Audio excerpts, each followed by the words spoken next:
Hi ನಮಸ್ಕಾರ ಎಲ್ರಿಗೂ welcome back to one more vlog of Bharati Core Kannada vlogs. ಹೇಗಿದ್ದೀರಾ ತಾವೆಲ್ಲ? ಚೆನ್ನಾಗಿದ್ದೀರಾ ಅಂತ ಅಂದ್ಕೊಂಡಿದ್ದೀನಿ. ಸೊ ಹೊಸ ಮನೆಗೆ ಶಿಫ್ಟ್ ಆದಮೇಲೆ ಹೇಗಿದೆ ನಮ್ಮ ಲೈಫ್ ಸ್ಟೈಲು? ಒಂದು ವಾರದವರೆಗೂ ಹೆಕ್ಟಿಕ್ ಶೆಡ್ಯೂಲ್ ಇತ್ತು. ಮನೆ ಶಿಫ್ಟಿಂಗ್ದು, ಆ ಕೆಲಸ ಈ ಕೆಲಸ, ಹಬ್ಬಕ್ಕೆ ರೆಡಿ ಮಾಡೋದು, ಅದು ಇದು ಅಂತ ಎಲ್ಲನೂ ನೀವು ನೋಡಿದ್ದೀರಾ. ಅದಾದಮೇಲೆ ನಮ್ಮದು ರೊಟೀನ್ ಲೈಫ್ ಸ್ಟೈಲ್ ಹೇಗಿದೆ ಎತ್ತಾ ಅಂತ ಹೇಳ್ಬಿಟ್ಟು ನಿಮ್ಮ ಜೊತೆ ಶೇರ್ ಮಾಡ್ಕೋಬೇಕು ಅಂತ ನನಗೆ ತುಂಬ ಆಸೆ. ಸೊ ಅದಕ್ಕೆ ಸೆಪ್ಟೆಂಬರ್ 1ನೇ ತಾರೀಕಿಂದ ಡೈಲಿ ರೊಟೀನ್ ವ್ಲಾಗ್ಸ್ನ ನಾನು ನಿಮ್ಮ ಜೊತೆ ಶೇರ್ ಮಾಡ್ತೀನಿ ಫ್ರೆಂಡ್ಸ್. ಬೆಳಗಿಂದ ಸಂಜೆವರೆಗೂ ನಮ್ಮದು ಲೈಫ್ ಸ್ಟೈಲ್ ಹೇಗಿರುತ್ತೆ ಎತ್ತಾ ಅಂತ ಹೇಳ್ಬಿಟ್ಟು ನಿಮ್ಮ ಜೊತೆ ಶೇರ್ ಮಾಡ್ತೀನಿ. ತಪ್ಪದೆ ನಮ್ಮ ಚಾನೆಲ್ನ ಸಬ್ಸ್ಕ್ರೈಬ್ ಮಾಡಿಕೊಂಡು ವ್ಲಾಗ್ಸ್ನ ನೋಡಿ. ಇದು ಆಗಸ್ಟ್ 28ನೇ ತಾರೀಕಿನ ವ್ಲಾಗು ಫ್ರೆಂಡ್ಸ್. ಸಂಜೆ ಆದರೆ ಸಾಕು, ಇಬ್ಬರು ಮಕ್ಕಳು ರೆಡಿ ಆಗಿಬಿಟ್ಟು ಆಟ ಆಡೋದಕ್ಕೆ ಒಂದು ಕಾಲ ಮೇಲೆ ನಿಂತ್ಕೊಂಡಿರ್ತಾರೆ. ಅದೂ ಇವ್ರ ಫೇವ್ರೆಟ್ ಆಟ ಬಂದುಬಿಟ್ಟು ಫುಟ್ಬಾಲು. ಸೊ ಈ ಮನೆಗೆ ಬಂದಮೇಲೆ ಹೊಸ ಫ್ರೆಂಡ್ಸನ್ನು ಸಹ ಬೇಗ ಮಾಡ್ಕೊಂಡು ಬಿಟ್ಟಿದ್ದಾರೆ. ನನ್ನ ಮಕ್ಕಳು ನನ್ನ ಥರನೇ ತುಂಬ ಫ್ರೆಂಡ್ಲಿ ನೇಚರ್ ಅಂತಲೇ ಹೇಳ್ಬೋದು. ಸೊ ಮನೆ ಹತ್ರ ಬಂದುಬಿಟ್ಟು ಮಕ್ಕಳನ್ನ ಕರೆದು ಹೋಗ್ತಾರೆ. ಆ್ಯಕ್ಚುಲಿ ಬನ್ರಪ್ಪ ಆಟ ಆಡೋಣ ಅಂತ ಹೇಳ್ಬಿಟ್ಟು. ಸೊ ಆ ಥರ ಒಂದು ರ್ಯಾಪೋನ ಬಿಲ್ಡಪ್ ಮಾಡಿಬಿಡ್ತಾರೆ ಮಕ್ಕಳಿಬ್ರು. ಮತ್ತು ನಿಮ್ಮ ಜೊತೆ ಒಂದು ಒಳ್ಳೆಯ ಸುದ್ದಿಯನ್ನು ಹೇಳಬೇಕು ಅಂತ ಆಸೆ ಪಟ್ಟಿದ್ದೀನಿ ಫ್ರೆಂಡ್ಸ್. ನನ್ನ ದೊಡ್ಡ ಮಗ ಸ್ಕೂಲಲ್ಲಿಯೂ ಸಹ ಸ್ಪೋರ್ಟ್ಸಲ್ಲಿ ಜಾಯ್ನ್ ಆಗಿದ್ದಾನೆ. ಅದರಲ್ಲಿ ಫುಟ್ಬಾಲಲ್ಲಿ ಚೆನ್ನಾಗಿ ಆಟ ಆಡಿಬಿಟ್ಟು ಅವನು ಸ್ಟೇಟ್ ಲೆವೆಲ್ ಕಾಂಪಿಟೇಷನ್ಗೆ ಸೆಲೆಕ್ಟ್ ಆಗಿದ್ದಾನೆ. ಅದು ಫಾರ್ಮು ಎಲ್ಲನೂ ಫಿಲಪ್ ಮಾಡಿಬಿಟ್ಟು ಕಳಿಸಿದ್ದಾರೆ. ಅಂದರೆ ಸ್ಟೇಟ್ ಲೆವೆಲ್ಗೆ ಅಂತ ಹೇಳಿದ್ರೆ ಸ್ವಲ್ಪ ರೂಲ್ಸ್ ಆ್ಯಂಡ್ ರೆಗ್ಯುಲೇಷನ್ ಸ್ಟ್ರಿಕ್ಟ್ ಆಗಿರುತ್ತೆ. ಸ್ಪೆಷಲಿ ಡಾಕ್ಯುಮೆಂಟೇಷನಲ್ಲಿ ಏನಾದರೂ ಮಿಸ್ಟೇಕ್ ಇದ್ದರೆ, ವೇರಿ ಇದ್ದರೆ ರಿಜೆಕ್ಟ್ ಆಗಿಬಿಡುತ್ತೆ ಅಂತ ಹೇಳಿದ್ದಾರೆ. ಫಸ್ಟೇ ನಮಗೆ ಮೈಂಡ್ ಸೆಟ್ ಮಾಡಿಬಿಟ್ಟಿದ್ದಾರೆ. ಸೊ ಅದಕ್ಕೆ ನಾವು ಫಾರ್ಮ್ ಎಲ್ಲ ಫಿಲ್ ಮಾಡಿಬಿಟ್ಟು ಕಳಿಸಿದ ಮೇಲೆ ಫಿಂಗರ್ ಕ್ರಾಸ್ ಮಾಡಿಬಿಟ್ಟು ವೆಯ್ಟ್ ಮಾಡ್ತಾಯಿದ್ದೀವಿ. ನನ್ನ ಮಗ ತುಂಬ ಎಕ್ಸೈಟೆಡ್ ಆಗಿದ್ದಾನೆ. ಲುಧಿಯಾನಾಗೆ ಹೋಗ್ಬಿಟ್ಟು ಸ್ಟೇಟ್ ಲೆವೆಲ್ ಆಟನ ಆಡೋದಕ್ಕೆ. ಟೋಟಲ್ ಆಗಿ 16 ಮಕ್ಕಳು ಆಟ ಆಡಿರೋದು. ಅದರಲ್ಲಿ ಬರೀ 4 ಮಕ್ಕಳು ಮಾತ್ರನೇ ಸೆಲೆಕ್ಟ್ ಆಗಿರೋದು. ಆ 4 ಮಕ್ಕಳಲ್ಲಿ ನನ್ನ ಮಗನೂ ಸಹ ಇದ್ದಾನೆ. ಇವಾಗ ಮಕ್ಕಳು ಹೋಗಿದ್ದಾರೆ ಆಟ ಆಡೋದಕ್ಕೆ. ಸಂಜೆ ಹೊತ್ತು ಆದರೆ ಸಾಕು, ಇಲ್ಲಿ ಓಪನ್ ಪ್ಲೇಸು ಇಷ್ಟು ಫ್ರೆಶ್ ಏರಿಂದ ತುಂಬಿರೋದ್ರಿಂದ ನಾನು ಆಚೆ ಕೂತ್ಕೊಂಡು ಸ್ವಲ್ಪ ಡಿನ್ನರ್ಗೆ ಏನೇನು ಮಸಾಲೆ ಎಲ್ಲ ರೆಡಿ ಮಾಡ್ಕೋಬೇಕು ಅದಕ್ಕೆಲ್ಲನೂ ರೆಡಿ ಮಾಡ್ಕೊತಾ ಇದ್ದೀನಿ. ಬೆಳ್ಳುಳ್ಳಿ ಬಿಡಿಸಿಡ್ತಾ ಇದ್ದೀನಿ. ಅದಾದಮೇಲೆ ಕೈ ಕಾಲು ಮುಖ ತೊಳೆದುಕೊಂಡು ಸ್ವಲ್ಪ ಬಾಟಲ್ಸಲ್ಲಿ ನೀರೆಲ್ಲ ತುಂಬಿಟ್ಬಿಟ್ಟು ದೇವ್ರಿಗೆ ಕೈ ಮುಗಿತಾ ಇದ್ದೀನಿ. ಈವ್ನಿಂಗ್ ಹೊತ್ತು ದೀಪ ಆಣಿಸ್ಬಿಟ್ಟು ಆ ಒಂದು ಧೂಪ್ ಅಂದರೆ ಅಗರಬತ್ತಿದು ಆ ಸ್ಮೆಲ್ ಇರುತ್ತೆ ನೋಡಿ, ಅದನ್ನು ಎಕ್ಸ್ಪೀರಿಯೆನ್ಸ್ ಮಾಡೋದೇ ಒಂಥರ ಪಾಸಿಟಿವ್ ಆಗಿರುತ್ತೆ ಫ್ರೆಂಡ್ಸ್. ನಂಗೆ ತುಂಬ ತುಂಬ ತುಂಬ ಇಷ್ಟ ಆಗುತ್ತೆ. ಸಂಜೆ ಹೊತ್ತು ತುಂಬ ರಿಲ್ಯಾಕ್ಸ್ ಆಗಿಬಿಟ್ಟು ಎಲ್ಲ ಮಾಡ್ಕೊತೀನಿ. ಬೆಳಗ್ಗೆ ಹೊತ್ತು ಅಷ್ಟು ರಿಲ್ಯಾಕ್ಸೇಷನ್ ಇರಲ್ಲ, ಸಂಜೆ ಹೊತ್ತಂತೂ ತುಂಬ ರಿಲ್ಯಾಕ್ಸ್ ಇರುತ್ತೆ. ಈ ಮನೆಗೆ ಬರೋದಕ್ಕೂ ಮುಂಚೆ ನನಗೆ ಮಿಸ್ಕರೇಜ್ ಆಯಿತು, ಮತ್ತು ಮನೆ ಶಿಫ್ಟಿಂಗ್ ಮಾಡಿದ್ವಿ. ತುಂಬ ಅಂದರೆ ತುಂಬ ಕೆಲಸ ಇತ್ತು, ಸ್ಟ್ರೆಸ್ ಇತ್ತು. ಅದರಿಂದ ನನ್ನ ಫೇಸಲ್ಲಿ ಫ್ರೆಂಡ್ಸ್ ತುಂಬ ಅಂದರೆ ತುಂಬ ಡಲ್ನೆಸ್ಸು, ವೀಕ್ನೆಸ್ಸು ಕಾಣಿಸ್ತಾ ಇತ್ತು. ಗ್ಲೋ ಏನೂ ಇರ್ತಾ ಇರಲಿಲ್ಲ. ಕಪ್ಪಗಿದ್ರೂ ಗ್ಲೋ ಅನ್ನೋದು ಇರಲೇಬೇಕಲ್ವಾ. ಸೊ ಅದಕ್ಕೆ ನಮ್ಮ ಯಜಮಾನ್ರು ಏನು ಮಾಡಿದ್ರು ಗೊತ್ತಾ, ನೀನು ಮನೇಲಿ ಇದ್ಕೊಂಡು ಸ್ಕಿನ್ ಕೇರ್ ರುಟೀನ್ನ ಫಾಲೋ ಮಾಡು ಅಂತ ಹೇಳ್ಬಿಟ್ಟು ಕ್ಯೂರ್ ಸ್ಕಿನ್ದು ಪ್ರಾಡಕ್ಟ್ಸ್ನ ತರಿಸಿದ್ರು. ಸೊ ನನ್ನ ಒಂದು ಸ್ಕಿನ್ನ ಅನಲೈಸ್ ಮಾಡಿಬಿಟ್ಟು ಈ ಒಂದು ಪರ್ಟಿಕ್ಯುಲರ್ ಕಿಟ್ನ ನನಗೆ ಕಳಿಸಿದ್ದಾರೆ. ಇದು ನನ್ನ ಹಸ್ಬೆಂಡ್ ನನಗೆ ರೆಕಮೆಂಡ್ ಮಾಡಿರೋದು ಫ್ರೆಂಡ್ಸ್. ಮನೇಲಿ ಇದ್ಕೊಂಡೆ ನಾವು ಸ್ಕಿನ್ ಕೇರ್ ರುಟೀನ್ನ ಹೆಲ್ದಿಯಾಗಿ ಫಾಲೋ ಮಾಡಿದ್ರೆ ಆ ಸ್ಕಿನ್ನಲ್ಲಿ ಗ್ಲೋ ಅಂತೂ ಇದ್ದೇ ಇರುತ್ತೆ ಅಂತ ಹೇಳ್ಬಿಟ್ಟು ಅವರು ನನಗೋಸ್ಕರ ಇದನ್ನು ತರಿಸಿದ್ದಾರೆ. ಕ್ಯೂರ್ ಸ್ಕಿನ್ ಏನಪ್ಪ ಅಂತ ಹೇಳಿದ್ರೆ certified dermatologist and doctor based app friends. ಮನೇಲಿ ಕೂತ್ಕೊಂಡೆ ಒಂದು ಕಂಫರ್ಟ್ ಪ್ಲೇಸಿಂದ ನಾವು ಈ ಆ್ಯಪ್ನ ಡೌನ್ಲೋಡ್ ಮಾಡಿಕೊಂಡು ನಮ್ಮ ಫೇಸಲ್ಲಿ, ಸ್ಕಿನ್ನಲ್ಲಿ ಮತ್ತು ಹೇರ್ ರಿಲೇಟೆಡ್ ಪ್ರಾಬ್ಲಮ್ಸ್ ಏನಾದರೂ ಇದ್ದರೆ ಅದಕ್ಕೆ ತಕ್ಕಂಗೆ ಪ್ರಾಡಕ್ಟ್ಸ್ನ ನಾವು ಖರೀದಿ ಮಾಡ್ಬೋದು. ಅದೂ ತುಂಬ ರೀಸನೇಬಲ್ ಪ್ರೈಸಲ್ಲಿ. ಈ ಥರ ಸ್ಕಿನ್ ರಿಲೇಟೆಡ್ ಪ್ರಾಬ್ಲಮ್ಸ್ಗೆ ಮನೆ ಹತ್ರ ಇರೋ ಡರ್ಮಟಾಲಜಿಸ್ಟ್ನ ನಾವು ಮೀಟ್ ಮಾಡಿದ್ರೆ ಮಿನಿಮಮ್ 500 ರೂಪಾಯಿಂದ 1000 ರೂಪಾಯಿವರೆಗೂ ಕನ್ಸಲ್ಟೇಷನ್ ಫೀಸ್ ತೊಗೊತಾರೆ ಫ್ರೆಂಡ್ಸ್. ಅದಲ್ದಿರ ಮತ್ತು ಪ್ರಾಡಕ್ಟ್ಸ್ಗೆ ಅಂತ ಸೆಪ್ರೇಟಾಗಿ ಒಂದು 2000 ಆಗುತ್ತೆ. ಟೋಟಲಾಗಿ 3000ವರೆಗೂ ಆಗೇ ಆಗುತ್ತೆ. ಬಟ್ ನನಗೆ ಈ ಒಂದು ಕ್ಯೂರ್ ಸ್ಕಿನ್ ಆ್ಯಪಲ್ಲಿ ಬರೀ 1500 ರುಪೀಸ್ಗೆ ಎಲ್ಲ ಪ್ರಾಡಕ್ಟ್ಸನ್ನು ಸಿಕ್ತು, ಮತ್ತು ಕನ್ಸಲ್ಟೇಷನು ಆಯಿತು, ಮತ್ತು ನನಗೆ 100% ಫಾಲೋಅಪ್ಪೂ ಸಹ ಮಾಡ್ತಾರೆ ಒಂದು ತಿಂಗಳವರೆಗೂ ಫ್ರೀಯಾಗಿ ಅಂತಲೇ ಹೇಳ್ಬೋದು. ಮತ್ತು ಆರ್ಡರ್ ಪ್ಲೇಸ್ ಮಾಡಿದ್ಮೇಲೆ ನಮಗೆ ಸ್ವಲ್ಪ ಡೀಟೇಲ್ಸನ್ನು ಕೇಳಿರ್ತಾರೆ. ಏನಾದರೂ ಹೆಲ್ತ್ ಇಶ್ಯೂಸ್ ಇದೆಯಾ, ಏನಾದರೂ ಮೆಡಿಸಿನ್ಸಲ್ಲಿ ಇದ್ದೀರಾ, ನಿಮಗೆ ಏಜಿನ ಪ್ರಕಾರ ಮತ್ತು ಏನು ಪ್ರಾಬ್ಲಮ್ಸ್ ಇದೆಯೋ ಅದೆಲ್ಲ ಕನ್ಸಿಡರ್ ಮಾಡಿಬಿಟ್ಟು ಒಂದು ಒಳ್ಳೆ ಡಯಟೂ ಸಹ ನಮಗೆ ಸಜೆಸ್ಟ್ ಮಾಡ್ತಾರೆ.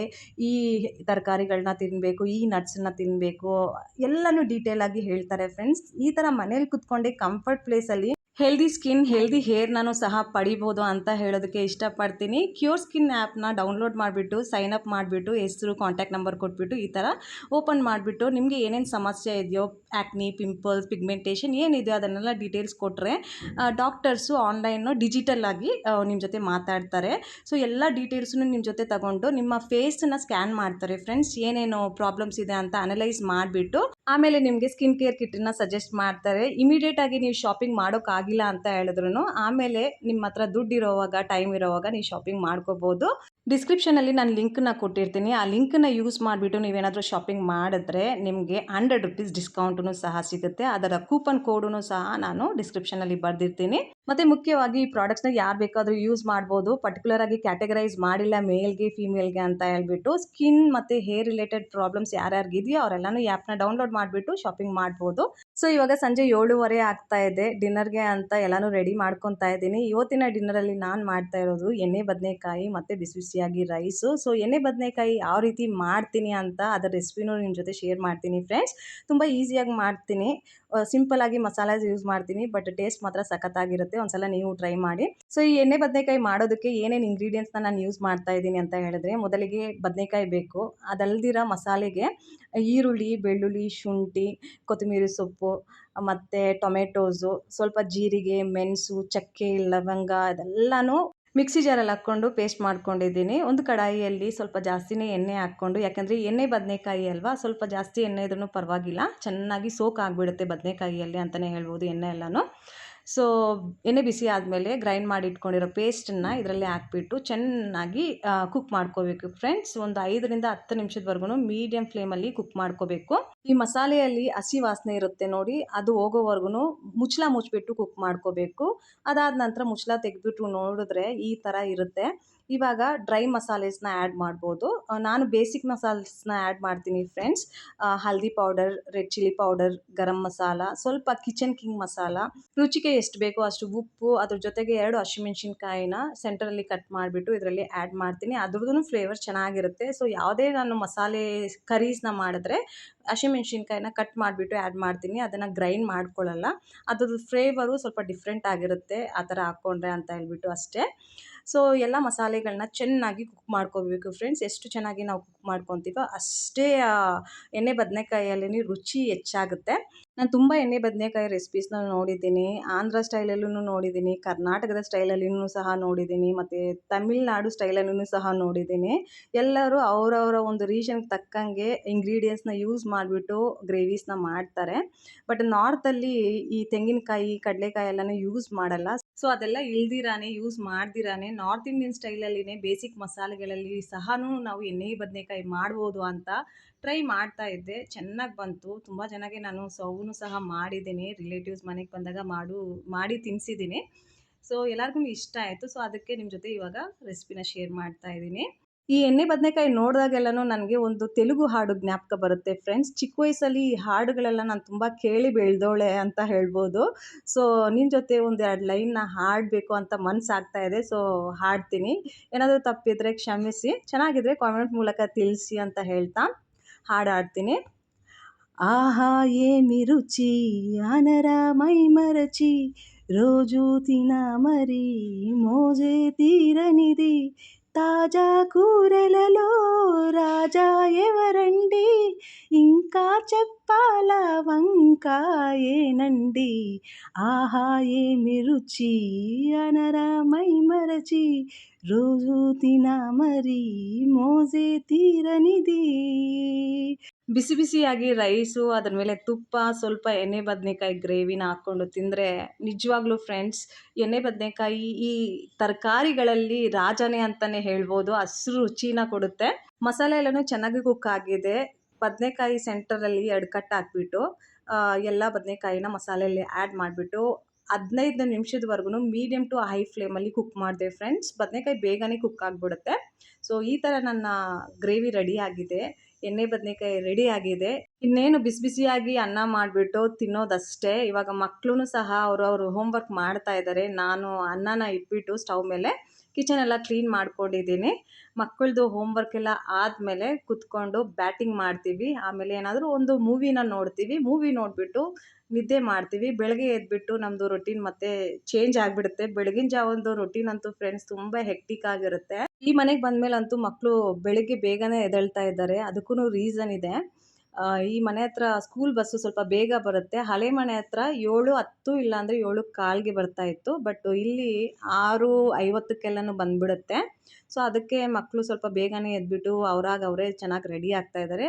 ಮತ್ತು ನಮ್ಮ ಯಜಮಾನ್ರೂ ಸಹ ತುಂಬ ಹೆಲ್ಪ್ ಮಾಡ್ತಾರೆ ಅವ್ರಿಗೆ. ಯೂನಿಫಾರ್ಮ್ ಐರನ್ ಮಾಡೋದು, ಮಕ್ಕಳಿಗೆ ಶೂಸ್ ಹಾಕೋದು, ಸಾಕ್ಸ್ ಸಿಕ್ಕಿಲ್ಲ ಅಂದರೆ ಹುಡುಕಿ ಕೊಡೋದು ಅದೆಲ್ಲ ಮಾಡ್ತಾ ಇರ್ತಾರೆ ನಮ್ಮ ಯಜಮಾನ್ರು. ನಾನು ಬೆಳಗ್ಗೆ ಎದ್ದ ತಕ್ಷಣ ಬ್ಯುಸಿ ಆಗಿಬಿಡ್ತೀನಿ. ಕಿಚನಲ್ಲಿ ಬಂದು ಅಡುಗೆಗಳನ್ನ ರೆಡಿ ಮಾಡ್ತಾ ಇರ್ತೀನಿ.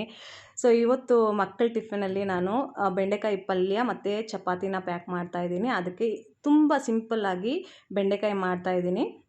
ಎಣ್ಣೆ ಬಿಸಿ ಆದಮೇಲೆ ಸ್ವಲ್ಪ ಜೀರಿಗೆ, ಸ್ವಲ್ಪ ಮೆಂತ್ಯಕಾಳು ಹಾಕ್ಬಿಟ್ಟು ಕಟ್ ಮಾಡಿ ಇಟ್ಕೊಂಡಿರೋ ಬೆಂಡೆಕಾಯಿ, ಈರುಳ್ಳಿನ ಡೈರೆಕ್ಟಾಗಿ ಅದರಲ್ಲಿ ಹಾಕ್ಬಿಟ್ಟು ಹೈ ಫ್ಲೇಮಲ್ಲಿ ಒಂದು 5 ನಿಮಿಷದವರೆಗೂ ಕುಕ್ ಮಾಡಿಕೊಂಡೆ.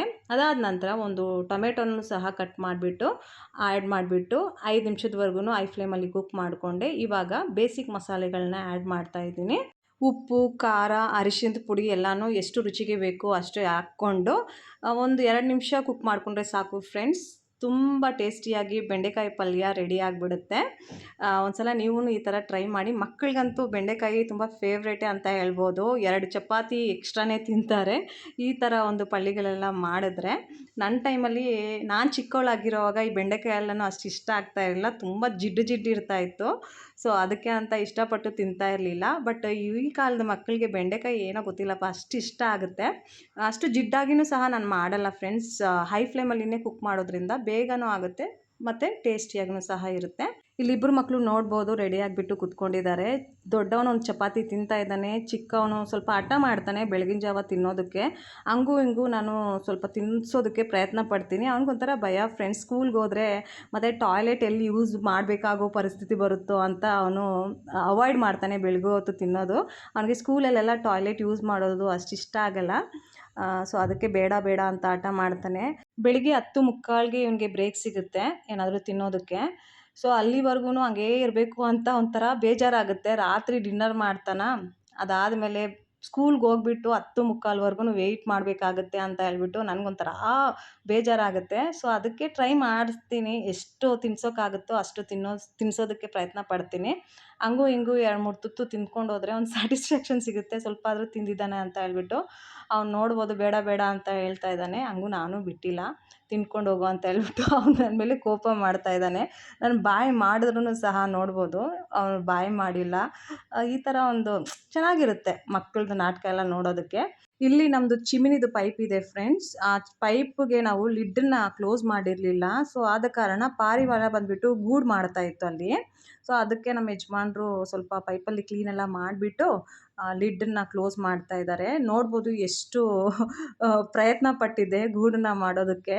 ನಾನು ಚಿಮ್ನಿ ಆನ್ ಮಾಡಿಬಿಟ್ಟು ಆಚೆ ಬಂದು ನೋಡಿದ್ರೆ ಕಸ ಬೀಳ್ತಾ ಇತ್ತು ಈ ಪೈಪಿಂದ. ನಮಗೊಂಥರ ಶಾಕು, ಏನಪ್ಪ ಇದರಿಂದ ಕಸ ಬೀಳ್ತಾ ಇದೆ ಅಂತ ಹೇಳ್ಬಿಟ್ಟು ನೋಡಿದ್ರೆ ಗೂಡು ಕಟ್ಕೊಂಡ್ಬಿಟ್ಟಿದೆ. ಆಮೇಲೆ ನಮ್ಮ ಯಜಮಾನ್ರು ನೋಡಿದ್ರು ಏನಾದರೂ ಎಗ್ ಏನಾದರೂ ಹಾಕಿದ್ಯಾ ಪಾರಿವಾಳ ಅಂತ ಹೇಳ್ಬಿಟ್ಟು. ಸೊ ಏನೂ ಹಾಕಿರಲಿಲ್ಲ. ಅದು ಬರೀ ಪ್ರಯತ್ನ ಪಡ್ತಾ ಇತ್ತು ಅಲ್ಲಿ ಗೂಡನ್ನ ಕಟ್ಟೋದಕ್ಕೆ, ವಾಸ ಮಾಡೋದಕ್ಕೆ. ಸೊ ನೋಡ್ಬೋದು ಕಿಚನಲ್ಲಿ ಸ್ವಲ್ಪ ಪಾತ್ರೆ ಇತ್ತು, ಅದನ್ನೆಲ್ಲ ವಾಶ್ ಮಾಡ್ಕೊಂಡ್ಬಿಟ್ಟಿದ್ದೀನಿ. ಮತ್ತು ಇವಾಗ ನಮ್ಮ ಯಜಮಾನ್ರಿಗೆ ಬ್ರೇಕ್ಫಾಸ್ಟ್ನ ಸರ್ವ್ ಮಾಡಬೇಕು. ಅವರು ನನಗೆ ಬ್ರೇಕ್ಫಾಸ್ಟ್ ಸರ್ವ್ ಮಾಡು, ಬ್ರಷ್ ಮಾಡ್ಕೊಂಡು ಬಂದಿದ್ದೀನಿ ಅಂತ ಹೇಳ್ತಾ ಇದ್ದಾರೆ. ಇರಪ್ಪ ಫಸ್ಟ್ ನಾನು ಟೀ ಕುಡಿತೀನಿ ಅಂತ ಹೇಳ್ಬಿಟ್ಟು ನನಗೋಸ್ಕರ ಟೀ ಮಾಡ್ಕೊತಾ ಇದ್ದೀನಿ. ಸ್ವಲ್ಪ ಟೀ ಕುಡಿದ್ಬಿಟ್ಟು ಆಮೇಲೆ ಅವ್ರಿಗೆ ಬ್ರೇಕ್ಫಾಸ್ಟ್ನ ಸರ್ವ್ ಮಾಡ್ತೀನಿ. ಎಲ್ಲನೂ ರೆಡಿ ಇದೆ. ನಿನ್ನೆ ರಾತ್ರಿ ಮಾಡಿರೋ ಎಣ್ಣೆ ಬದನೆಕಾಯಿನೂ ಸಹ ಇದೆ, ಬೆಳಿಗ್ಗೆ ಮಾಡಿರೋ ಚಪಾತಿ ಮತ್ತು ಬೆಂಡೆಕಾಯಿ ಪಲ್ಯ ಎಲ್ಲನೂ ಇದೆ. ಅದನ್ನು ನಾನು ಇವಾಗ ನಮ್ಮ ಯಜಮಾನ್ರಿಗೆ ಸರ್ವ್ ಮಾಡ್ತೀನಿ. ನಾನು ಇದೆಲ್ಲ ಸರ್ವ್ ಮಾಡಿಬಿಟ್ಟು ನಮ್ಮ ಯಜಮಾನ್ರು ತಿನ್ನೋವಾಗ ಒಂದು ಶಾರ್ಟ್ ವೀಡಿಯೋ ಮಾಡಿಬಿಟ್ಟು ಯೂಟ್ಯೂಬಲ್ಲಿ ಶೇರ್ ಮಾಡಿದೆ ಮ್ಯೂಸಿಕ್ ಹಾಕ್ಬಿಟ್ಟು. ಆವಾಗ ಇಬ್ಬರು ಕಾಮೆಂಟ್ ಮಾಡಿದ್ರು ರೆಸಿಪಿ ಪ್ಲೀಸ್ ಅಂತ ಹೇಳ್ಬಿಟ್ಟು, ಎಣ್ಣೆ ಬದನೆಕಾಯಿದು ಮತ್ತು ಬೆಂಡೆಕಾಯಿದು. ಸೊ ಅದಕ್ಕೆ ನಾನು ಈ ವ್ಲಾಗಲ್ಲಿ ರೆಸಿಪಿನ ಶೇರ್ ಮಾಡಿದ್ದೀನಿ.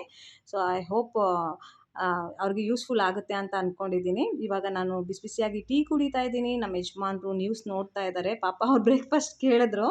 ನಾನು ಟೀ ಕುಡಿದ್ಬಿಟ್ಟು ಆಮೇಲೆ ಸರ್ವ್ ಮಾಡ್ತೀನಿ ಅಂತ ಹೇಳಿಬಿಟ್ಟು ಫಸ್ಟು ಟೀ ಕುಡಿದೆ. ಆಮೇಲೆ ಅವರು ಸ್ನಾನನೂ ಸಹ ಮಾಡ್ಕೊಂಡು ಬಂದರು. ಆಮೇಲೆ ನಾನು ಅವ್ರಿಗೆ ಬ್ರೇಕ್ಫಾಸ್ಟ್ನ ಸರ್ವ್ ಮಾಡಿದ್ದೀನಿ. ಸೊ ಈ ವ್ಲಾಗಲ್ಲಿ ಇಷ್ಟೇ ಫ್ರೆಂಡ್ಸ್. ಐ ಹೋಪ್ ನಿಮಗೆ ಈ ವ್ಲಾಗ್ ಇಷ್ಟ ಆಗುತ್ತೆ ಅಂತ ಅಂದ್ಕೊತೀನಿ. ಇಷ್ಟ ಆದರೆ ಪ್ಲೀಸ್ ಲೈಕ್ ಮಾಡಿ, ನಮ್ಮ ಚಾನಲ್ನ ಸಬ್ಸ್ಕ್ರೈಬ್ ಮಾಡಿಲ್ಲ ಅಂತ ಹೇಳಿದ್ರೆ ಪ್ಲೀಸ್ ಸಬ್ಸ್ಕ್ರೈಬ್ ಮಾಡಿ, ಸಪೋರ್ಟ್ ಮಾಡಿ ಅಂತ ರಿಕ್ವೆಸ್ಟ್ ಮಾಡ್ತಾ ಇದ್ದೀನಿ. ಸೊ ಇವತ್ತಿಗೆ ಇಷ್ಟೇ. ಮತ್ತೆ ಸಿಗೋಣ ಇನ್ನೊಂದು ವ್ಲಾಗಲ್ಲಿ. Bye take care.